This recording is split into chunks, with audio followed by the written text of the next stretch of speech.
um tema essencial para o nosso país, que é a energia. E nós vamos conversar aqui com o diretor-geral brasileiro da Itaipu Binacional, INVR, que é o convidado do Band Entrevista. Vamos lembrar que ele já foi deputado estadual por muito tempo, depois federal também, pelo PT, e é mestre em Economia e doutor em Integração da América Latina pela Universidade de São Paulo. Professor na região de Maringá por muito tempo, depois a política, e é uma carreira já longa. E um tema, com a colaboração também aqui do nosso colega João Azevedo, mas eu queria colocar primeiro aqui uma dúvida mais de momento. Há uma preocupação gigante em Portugal e Espanha, porque até guerra as pessoas imaginavam que poderia ter começado quando deu um blackout violento como aconteceu lá. Vamos explicar essa situação e, de alguma forma, o Brasil tem esse problema ou não? O risco de socorrer no Brasil é muito menor do que na Europa. O Brasil tem algo que chama SIM, que é o Sistema Integrado Nacional. Todo o sistema de energia do Brasil é integrado. E nós temos um órgão chamado ONS que gerencia tudo isso. Então, por exemplo, neste momento, onde estamos produzindo energia no país, a Itaipu, que é hidrelétrica, temos lá no Nordeste o pessoal das eólicas, do vento, usando, ou no país todo tem a produção fotovoltaica, que é do sol. Se nesse momento der algum problema e parar de ventar no país e cair essa produção, o nosso sistema é tão integrado que a Itaipu pode aumentar a sua entrega de energia e garantir isso. A Europa, o sistema integrado deles não funciona tão bem quanto no Brasil. E quando caiu o sistema integrado, eles demoraram para tentar recuperar ou transferir para outro tipo de produção de energia e, o que é pior, perderam a energia que estava transferindo ali. Em minutos, eles perderam o suficiente para deixar iluminada a Europa por 2, 3 dias. Daí o caos que veio da falta de energia e principalmente a demora para recompor. Isso no Brasil seria muito difícil. É claro que nada é impossível porque a gente depende da tecnologia, mas seria muito difícil ocorrer da maneira como ocorreu na Europa, ocorrer em nosso país. Alguns dias atrás o senhor fez uma entrega, uma grande ação, já que estamos falando de energias solares. Sim. Fez uma entrega agora para 80 hospitais filantrópicos do Paraná. Como que vai funcionar essa ação da Itaipu aqui no Paraná? João, pode até surgir uma pergunta, mas se eu produzo energia para vender, por que eu estou doando placa solar? Ou seja, eu estou deixando de querer vender a minha energia? Primeiro, que a Itaipu ela tem uma missão que, além de produzir energia barata, bem barata, de qualidade, ela tem uma missão socioambiental. Ela precisa também investir na política ambiental. Isso implica, olhando o socioambiental, ajudar algumas instituições que precisam. Não há dúvida que as Santas Casas no Brasil todo têm um trabalho muito bonito e sempre têm dificuldade financeira.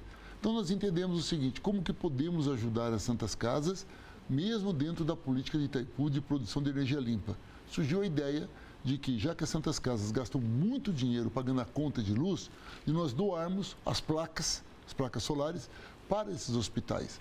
Foi um investimento de 61 milhões de reais e a economia vai ser muito grande, quase 40% de economia por ano das Santas Casas em energia. Então, todas as Santas Casas do Paraná e hospitais beneficentes que estão afiliados à FEMIPA, que é a Federação das Santas Casas, fecharam esse convênio conosco e já estão instalando isso daí. Esse é um investimento que faz com que as Santas Casas economizem na conta de luz e esse recurso possa ser dirigido para melhorar a qualidade de atendimento da nossa população. Os mais pobres, quando precisam de um atendimento médico, a Santa Casa sempre é a porta de entrada. A sua vinda para cá foi, desta vez, para participar do encontro dos municípios paranaenses e também a apresentação do trabalho de Itaipu na questão social, na ajuda a entidades. Como é que funciona isso? O que é que foi passado como mensagem? A Itaipu, conforme disse, ela tem essa missão socioambiental, produzir energia e cuidar do meio ambiente. Por que a Itaipu tem que ter uma política socioambiental? Porque a Itaipu é a única hidroelétrica do Brasil que tem reservatório. Se nós não cuidarmos do reservatório, ele vai ser assoreado, ou seja, o lixo, a areia vai subir e acaba com água. Se não tem água, não tem usina. Então, a matéria-prima da usina é a água. Nós precisamos evitar que a região emita resíduos para chegar até lá. Então, nós desenvolvemos uma política chamada Itaipu Mais Que Energia. A Itaipu Mais Que Energia, no primeiro momento, investiu em todos os municípios do nosso território, que é composto de 399 municípios do Paraná e 35 municípios do Mato Grosso do Sul. Todos esses municípios receberam recursos depositados na conta deles para investimentos ambientais. Asfalto em estrada rural, enfrentamento à erosão, você investir, por exemplo, em cooperativa, associação de catadores e catadoras de reciclável, educação ambiental, investimos muito nisso. Em troca, o município ele precisa investir também nas escolas, ensinando a garotada a reciclar, ensinando as famílias, cuidando das nascentes. Então, a gente fez toda uma política ambiental. Os municípios todos estão executando essa política. Só que eles não dão conta de tudo aquilo que nós precisamos. Aí nós fizemos o pacote Itaipu Mais Que Energia 2. O que é o Itaipu Mais Que Energia 2? É atender a sociedade civil organizada. A APAI, um hospital beneficente, uma associação de catadores ou catadoras que não foram beneficiados pelo projeto da prefeitura. Nós abrimos um edital. Essas entidades desses 434 municípios se inscreveram e nós viemos anunciar o resultado. Esse primeiro pacote deu 626 entidades que serão beneficiadas em quase 300 municípios.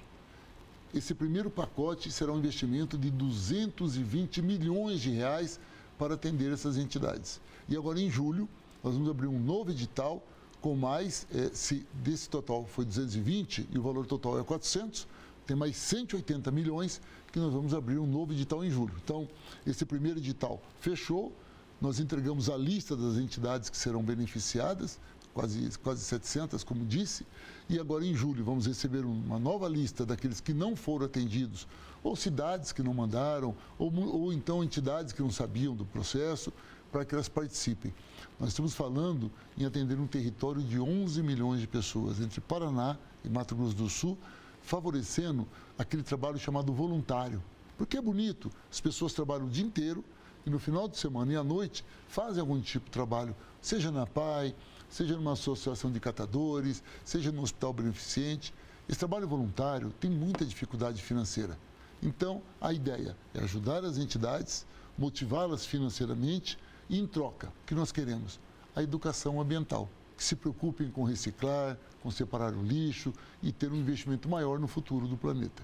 E o consumidor, aquele que paga a sua conta mensalmente, para o futuro, tem projeção de aumento ou de manter a taxa ou baixar a taxa da energia? A energia elétrica de Itaipu, ela é uma das mais baratas do Brasil.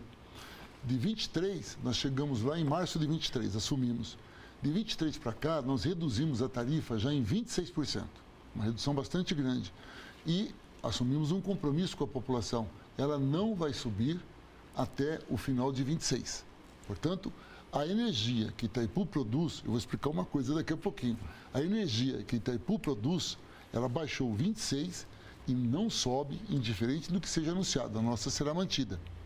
Outro dado importante, no Brasil, o preço da tarifa da Itaipu joga a média do preço da tarifa para baixo. O preço médio da tarifa hoje é em torno de R$ 300 o quilowatt-hora. A que nós produzimos não dá R$ 240. Portanto, a Itaipu ela consegue produzir barato, ela baixa a média de preços e ainda tem recurso para as políticas socioambientais. Agora alguém poderia nos perguntar, João, espera aí, o Enio disse que baixou em 26%, mas na minha casa eu não percebi isso. Ou na minha conta eu não percebi isso. A Itaipu, ela produz 10% da energia elétrica do Brasil. Nós produzimos, nós não entregamos, nós produzimos. Se nós produzimos 10%, e se houve uma queda no preço de 26%, 10% de 26% é 2,6%. Ou seja, 2,6% de redução na sua conta, se eu não lhe avisar, você não irá perceber. Então é importante ressaltar isso. A nossa tarifa é uma energia limpa, barata, fazemos investimento socioambiental, somos grandes, somos um dos maiores do mundo de produção de energia, somos a bateria do sistema do Brasil, mas ao mesmo tempo, no custo final, nós representamos muito pouco. E essa entrega vale para o consumidor que mora no Paraná e também para aquele que mora no Nordeste? Não tem diferença? Não, não tem diferença. O preço é esse. Agora, tem 3 momentos do processo de energia. Uma é a produção, Itaipu produz. Outra é a transmissão, ou seja, daquilo que foi produzido lá em Foz do Iguaçu para chegar, por exemplo, até Curitiba ou São Paulo.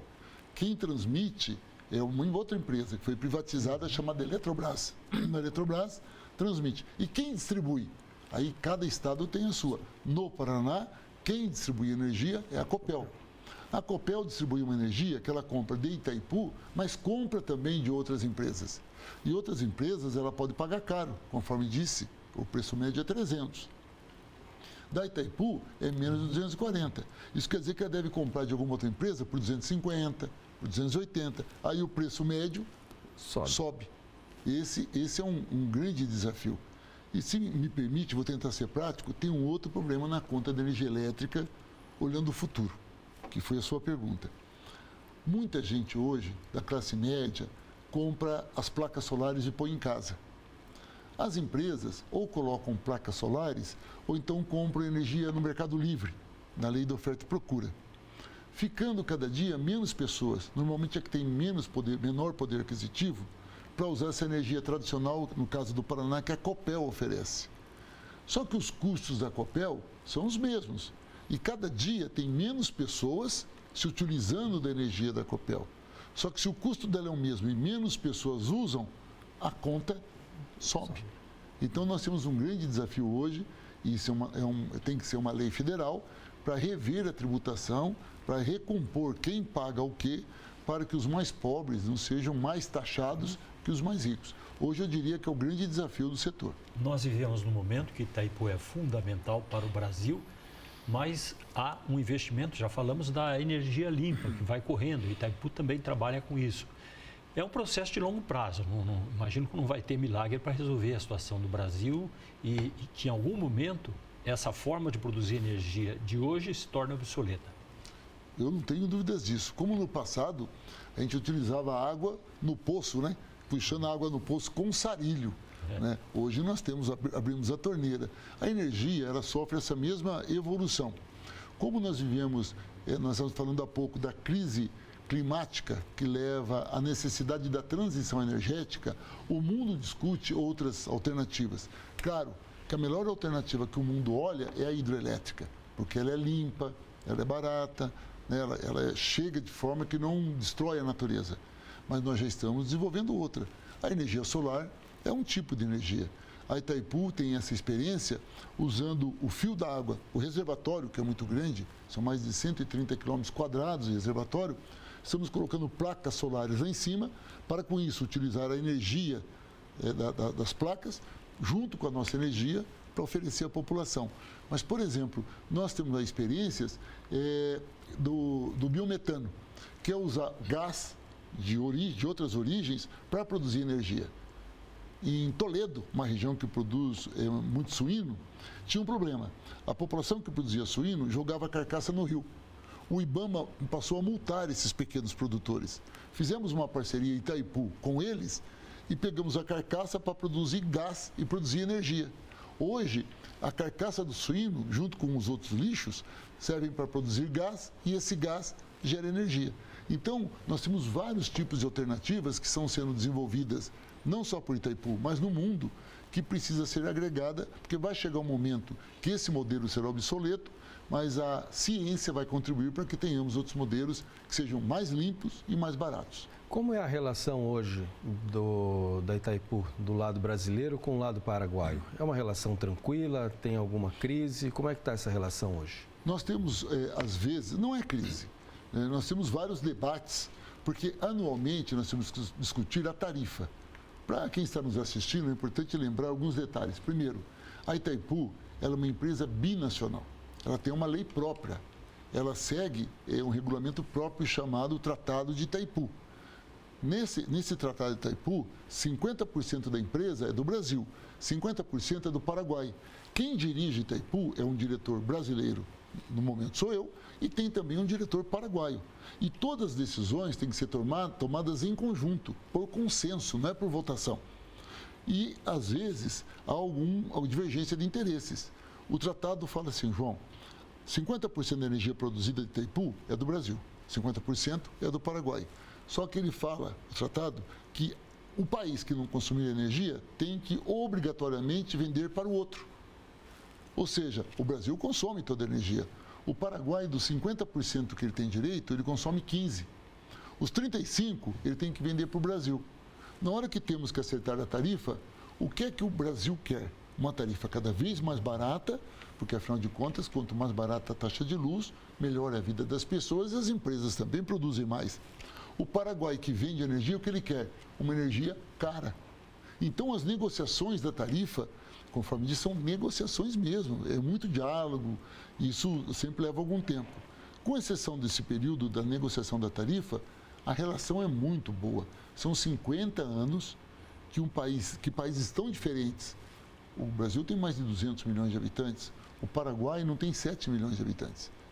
A cultura é diferente, o jeito de enxergar a realidade dos países é distinta, e mesmo assim a gente vive muito bem, fazemos reuniões semanais, discutimos a pauta do dia da empresa, e às vezes um outro problema no que se refere a relações internacionais, aí é entre os ministérios, entre os diretores de Itaipu, não há problema nenhum, nós tocamos isso no dia a dia. Vamos para o intervalo. Estamos conversando com Enio Verri, responsável pela administração de Itaipu, do lado brasileiro. Já voltamos para continuar sobre esse assunto que é muito importante, o futuro da distribuição energética, as tendências também que podem vir por aí.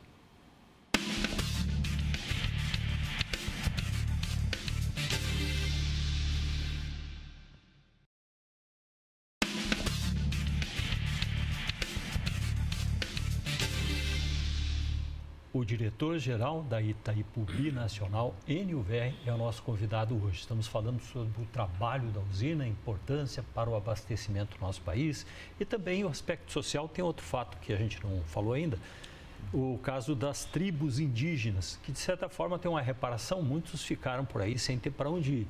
E agora está havendo uma reparação. Itaipu está trabalhando nisso de que forma? O que aconteceu é que quando foi para ser construído o reservatório, a Itaipu tinha um trabalho muito bonito, retiraram os animais, as aves, levaram para o outro lado, a água veio, inundou tudo, foi criado inclusive royalties para que os municípios que foram atingidos pela água, era feito um cálculo, se o seu município perdeu 10% de território porque a água entrou, você passa a receber um percentual. Esses royalties, que todos os municípios que foram atingidos por Itaipu, eles são eternos. Enquanto a usina existir, os municípios estão recebendo os royalties. Só não aconteceu isto com a comunidade indígena. Os indígenas foram tirados de lá, não tinham para onde ir, acabaram vagando ali na região oeste, ocupando terras privadas, que criou uma crise social bastante grande, e não havia esse reconhecimento. Já no ano, há uns 8, 10 anos atrás, houve um processo no Supremo Tribunal Federal, esse processo avançou e aí foi criado um grupo coordenado pelo Supremo Tribunal Federal, junto com órgãos do governo e Itaipu, para resolver essa grande crise. A Itaipu entendeu que era dela a grande responsabilidade disso. Então, nós conseguimos analisar um pouco o nosso fluxo de caixa, como estava a nossa situação, e fizemos um grande acordo. Nós compramos 3.000 hectares de terras para as comunidades indígenas. Não é a Itaipu que compra, a Itaipu coloca o dinheiro à disposição do Supremo. Quem escolhe a terra, quem negocia a terra é a FUNAI. A FUNAI e o INCRA procuram os proprietários, aqueles que querem vender a terra colocam à disposição, discutem o preço, fechado o acordo, a Itaipu deposita o dinheiro no Supremo e o Supremo paga esse proprietário. A Itaipu não participa do dia a dia, mas ela que paga essa conta. Só de ter feito esse acordo, para você ter uma ideia, como mudou a realidade do Oeste. Porque agora os proprietários sabem que ou compram a terra deles ou sairão da terra deles. Isso lhes dá o direito sobre a posse da terra. E a comunidade indígena fica mais segura, sabendo que não haverá aquele problema de violência desses proprietários tentando tirá-los à força. E tem casos de assassinatos, de violência. O resultado foi muito positivo, foi muito elogiado pelo ministro Toffoli do Supremo. Os setores do agronegócio também reconheceram que foi uma atitude, embora um investimento bastante alto, mas uma atitude que tinha que ser tomada por parte de Itaipu e do Estado brasileiro. As terras ainda não foram todas identificadas, quem está fazendo isso, conforme disse, é a FUNAI, mas os recursos já estão garantidos e aplicados no banco, só esperando a determinação do Supremo para que a gente possa pagar as terras. Esse ano tem a COP30 em Belém, no final do ano. A Itaipu vai participar. O que vocês vão apresentar nesta reunião? Olha, a COP30, eu diria que para você que olhando o Brasil, é um dos eventos mais importantes do nosso país nos últimos 100 anos. Pode parecer até forte o que eu estou dizendo. Eu citei aqui várias vezes a crise climática, a necessidade da transição energética e como o Brasil é modelo na produção de energia através da hidrelétrica. O que é a COP30? É um encontro de todos os grandes líderes mundiais em um único local para discutir para onde vai o planeta. O planeta vive uma crise, você vê o caso do Rio Grande do Sul com inundações, lugares que chovia com seca, incêndios, o planeta passa por uma grande crise. E o mundo está se reunindo para discutir o que vai fazer. O que fazer depende muito das experiências do Brasil. Então a COP30 vai ser um momento em que o Brasil vai mostrar para o mundo o que é a Amazônia, como a duras penas preservamos a Amazônia e como temos alternativas, seja a hidroelétrica, seja a energia fotovoltaica, seja a eólica, seja o hidrogênio verde que nós desenvolvemos também na Itaipu, ou eles chamam de SAF, que é aquele petróleo sintético que é para utilizar para as aeronaves, que nós também produzimos na Itaipu. Ou seja, é o momento de mostrar isso para o mundo, que nós somos modelo e desafiar o mundo a nos financiar. Então, o presidente Lula aposta muito nesse momento da COP como um grande salto de conquista de investimentos para o nosso desenvolvimento. A Itaipu não pode estar fora disso, até porque o mundo todo espera de Itaipu o que vai ser feito. Nós estamos fazendo investimentos lá para dar condições de receber esses grandes líderes mundiais, a infraestrutura, a Itaipu participa do financiamento e em quase todos os seminários, porque são praticamente 12, 14 dias, só de seminários e debates com líderes mundiais. Quase todos os seminários que terão, a Itaipu estará presente apresentando alguma coisa. São mais de 10 seminários que a Itaipu, ou na figura dos seus diretores, ou dos seus técnicos, estarão apresentando a nossa experiência e colocando à disposição da experiência da Itaipu desses 50 anos para ser aplicada em outros países. Eu diria a você que vai ser o momento mais importante da vida de Itaipu, não pela propaganda, porque nós não precisamos disso, mas concretamente para mostrar o que nós já fazemos pelo planeta e conquistar parceiros para fazermos juntos ainda mais. Itaipu tem tarifa menor de energia do que outras que existem no Brasil.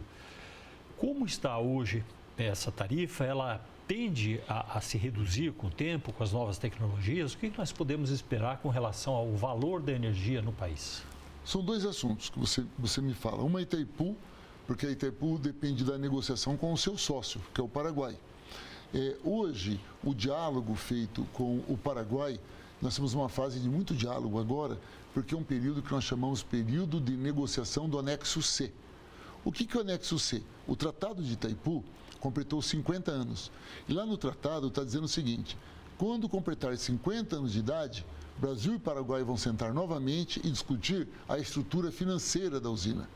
A estrutura financeira está em um anexo, que chama anexo C. Então, nós estamos discutindo exatamente isso. O que nós como vamos pensar Itaipu depois de 50 anos?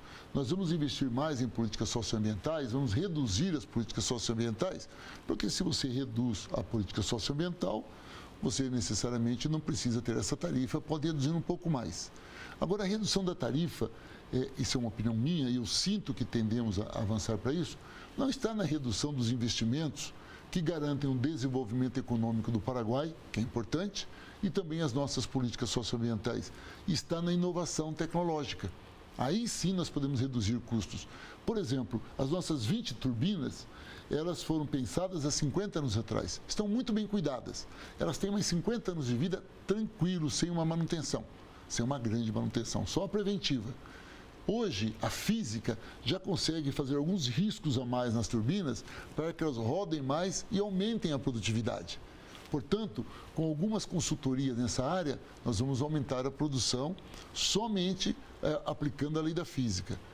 Fazendo com que no lago a gente coloque mais placas solares, nós aumentamos também a produção de energia. Outra, nós temos 20 unidades produtoras. Tem espaço físico para mais 2. Depende agora ver quanto custa, ver quanto ela produz para ver se vale a pena financeiramente. Então, a Itaipu tem condições de oferecer muito em termos de aumento de produção e, com isso, baixar o preço. Assim como Itaipu, as outras usinas hidrelétricas que tem no Brasil, que são privadas, também têm essa mesma preocupação. Então, a sensação que eu tenho, conversando muito com o setor elétrico, que é onde eu vivo hoje, é que a perspectiva daqui para o futuro é sempre reduzir o custo da energia elétrica. Seja porque ela é hidroelétrica, e isso tem um período, mas porque nós estamos construindo alternativas que a ciência nos permite para somar o que temos da hidrelétrica com as outras, com isso reduzindo o seu preço. A hidrelétrica também bate recorde de visitantes. É um turismo sustentável também. É fantástico. Até eu digo para vocês o seguinte, olhando para a população do Paraná, a população do Paraná não conhece Itaipu.